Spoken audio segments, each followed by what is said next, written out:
था। उस गांव में एक बहुत ही गरीब परिवार रहता था, जिसमें हरिया, शांति और उनके 2 बच्चे राजू और पिंकी रहते थे। एक दिन की बात है, जब राजू और पिंकी दोनों अपनी माँ के साथ बाजार जाते हैं। वहाँ बाजार में बड़ी ही सुंदर सुंदर पतंग मिल रही होती है। राजू तो उन पतंगों को देखता ही रह जाता है। क्या हुआ राजू, यहाँ खड़े क्या देख रहे हो? वो देखो, कितनी सुंदर सुंदर पतंग है, मुझे भी ये पतंग चाहिए। कैसी बातें कर रहे हो? ये पतंग पता भी है कितनी महंगी होगी, हम इसे लेने का सोच भी नहीं सकते। चलो अब जल्दी चलो, वरना माँ आगे निकल जाएगी। पिंकी इतना कहकर अपनी माँ के पीछे पीछे जाने लगती है और राजू उन पतंगों को बड़ी उम्मीद से देखता हुआ उसके पीछे पीछे चलने लगता है। घर आने के बाद भी राजू का दिमाग उन पतंगों में ही होता है। अगले दिन जब राजू और पिंकी स्कूल जाते हैं तो पिंकी राजू से बोलती है, क्या तुम अभी तक उस पतंग की वजह से मुंह बनाए हो? हाँ तो तुम लड़की हो, तुमको क्या पता कि लड़कों को कितना शौक होता है पतंग उड़ाने का। साल में एक बार ही ऐसा मौका मिलता है, सब दोस्त पतंग उड़ाते हैं। आसमान कितना सुंदर दिखता है और कितना मजा आता है। खैर तुम ये सब बातें छोड़ो। राजू और पिंकी दोनों स्कूल जाते हैं। स्कूल में सब 15 अगस्त की बातें कर रहे होते हैं। राजू बेचारा चुपचाप सबकी बातें सुनता रहता है। स्कूल की छुट्टी हो जाती है और जब दोनों घर वापस आ रहे होते हैं तो राजू को पेड़ में एक पतंग अटकी हुई दिखाई देती है। राजू तो उस पतंग को देखकर एकदम खुश हो जाता है। पिंकी, वो देखो तो जरा, मुझे क्या मिला, कितनी सुंदर पतंग है ये तो। हाँ सच में, ये तो बहुत ही सुंदर पतंग है, पर ये तो बहुत ही ऊपर अटकी हुई है। राजू बिना सोचे समझे पेड़ पर चढ़ जाता है और पतंग को उतार लाता है।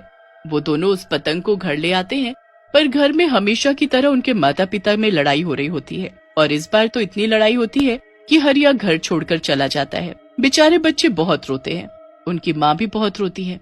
उस दिन घर में खाने को कुछ भी नहीं होता। बेचारी माँ बच्चों के खाने के लिए बड़ी ही परेशान हो रही होती है, पर वो करे भी तो क्या करे। तुम रो मत माँ, हम कुछ न कुछ काम करके खाना ले आएंगे। पर हम तो छोटे हैं ना, हम क्या काम कर सकते हैं? कोई नहीं, हम कुछ न कुछ जरूर सोच लेंगे। पूरा दिन ऐसे ही निकल जाता है। राजू अपने कमरे में उदास बैठा सोच ही रहा होता है कि उसकी नजर उस पतंग पर जाती है।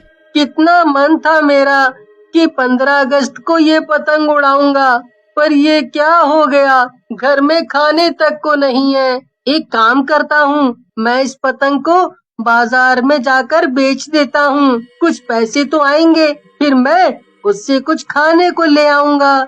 राजू बड़े उदास मन से उस पतंग को उठाता है, पर तभी उसमें से आवाज आती है, मुझे मत बेचो, मुझे मत बेचो। राजू इधर उधर देखने लगता है, पर वो आवाज तो पतंग से आ रही होती है।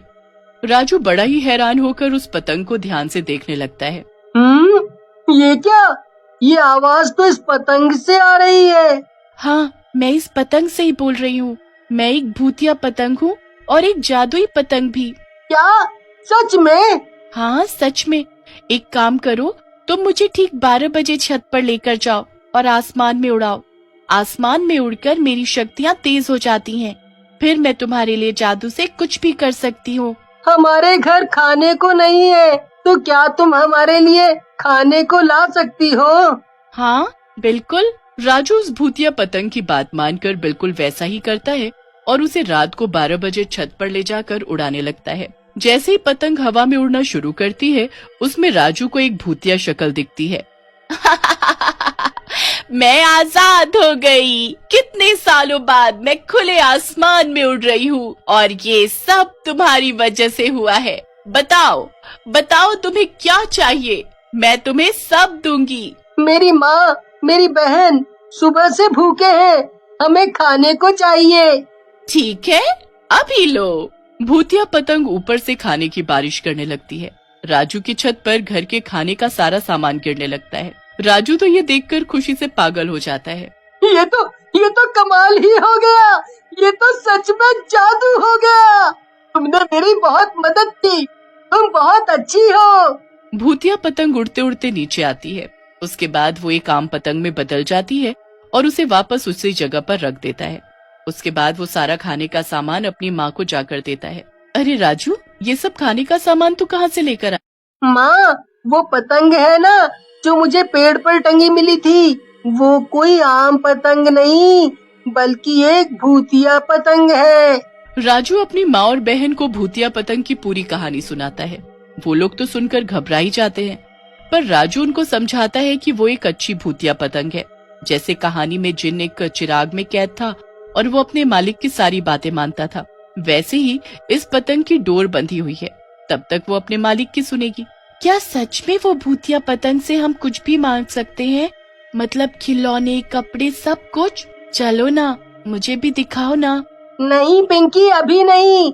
रात को 12 बजे उसे चांद की रोशनी से ताकत मिलती है और तुम्हें तो पता ही होगा सभी भूत 12 बजे ही जागते हैं।